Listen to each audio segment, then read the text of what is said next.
2023 সালের এক ঝলমলে সন্ধ্যা হোয়াইট হাউসে রাজকীয় আয়োজনে মার্কিন প্রেসিডেন্ট জো বাইডেনের রাষ্ট্রীয় নৈশভোজে অতিথি হয়ে এসেছেন ভারতের প্রধানমন্ত্রী নরেন্দ্র মোদী। করতালির মাঝ দিয়ে তার প্রবেশ, মুখে চিরচেনা হাসি, পাশে বাইডেনের উজ্জ্বল অভ্যর্থনা, সব মিলিয়ে যেন কূটনৈতিক সৌহার্দ্যের নিখুঁত প্রদর্শনী।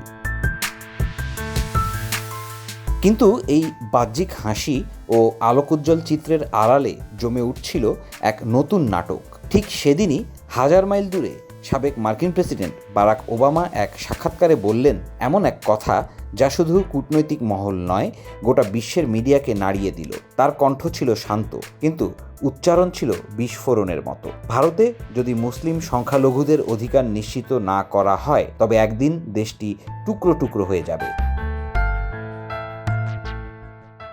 এই এক বাক্যে যেন থমকে গেল উপমহাদেশের রাজনীতি। ওবামা কেবল একজন বিশিষ্ট নেতা নন, তিনি মোদীকে ব্যক্তিগতভাবে জানেন, মুখোমুখি হয়েছেন একাধিকবার। তাই তার এ মন্তব্য নিছক রাজনৈতিক বক্তব্য নয়, এ যেন ভবিষ্যতের ভয়ঙ্কর একটি সতর্ক বার্তা। তিনি আরও বলেন, আমি যদি মোদীর সামনে বসতাম, তাকে সোজা বলতাম, সংখ্যালঘুদের অধিকারকে সম্মান করুন, নইলে ভারতের ঐক্য ধরে রাখা অসম্ভব হয়ে পড়বে।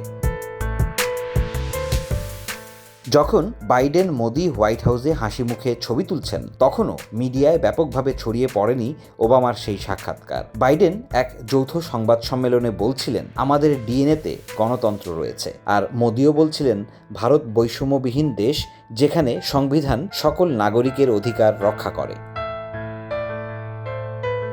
কিন্তু দুপক্ষের এই হাসিমাখা মিলনের আড়ালে চাপা ছিল এক বাস্তবতা। কারণ একই দিনে বাইডেন পেয়েছেন 75 জন মার্কিন কংগ্রেস সদস্যের স্বাক্ষরিত একটি চিঠি, যেখানে মোদির সঙ্গে বৈঠকে মানবাধিকার ও ধর্মীয় স্বাধীনতার বিষয়টি জোরালোভাবে তোলার অনুরোধ জানানো হয়েছে। মোদি অবশ্য নিজের অবস্থানে অনড়। তার ভাষায়, ভারতে কোনো বৈষম্য নেই, আমাদের গণতন্ত্র সফলভাবে কাজ করছে।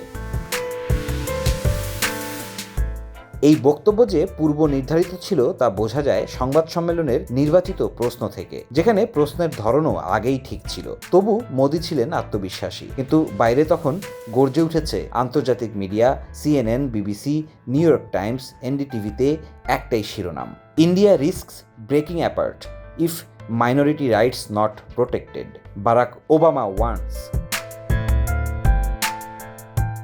ভারতে মানবাধিকার লঙ্ঘন, সংবাদপত্রের স্বাধীনতায় হস্তক্ষেপ, মুসলিম ও দলিতদের বিরুদ্ধে সহিংসতা, এসব নতুন কিছু নয়। আন্তর্জাতিক সংস্থাগুলো বছরের পর বছর ধরে এগুলোর প্রতিবেদন দিয়ে আসছে।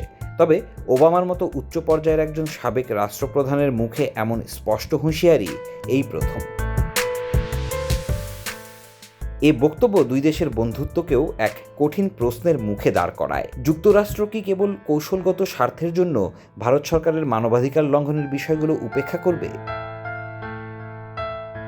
ভারতের ভেতরেও এই মন্তব্য ঘূর্ণিঝড় তুলেছে। বিজেপি ঘনিষ্ঠরা একে বিদেশি হস্তক্ষেপ বলে নিন্দা জানালেও বিরোধীরা বলছে, অবশেষে আমাদের আওয়াজ আন্তর্জাতিক অঙ্গনে প্রতিধ্বনিত হচ্ছে। হোয়াইট হাউসের প্রাসাদে আলো নিভে গেলেও জ্বলে উঠেছে সংবাদ মাধ্যমের স্ক্রিনগুলো। মোদির সফর হয়তো কাগজে কলমে সফল বলা যায়, কিন্তু ওবামার এক বাক্য যেন অন্ধকারে ছুড়ে দেওয়া এক জ্বলন্ত সতর্ক বার্তা।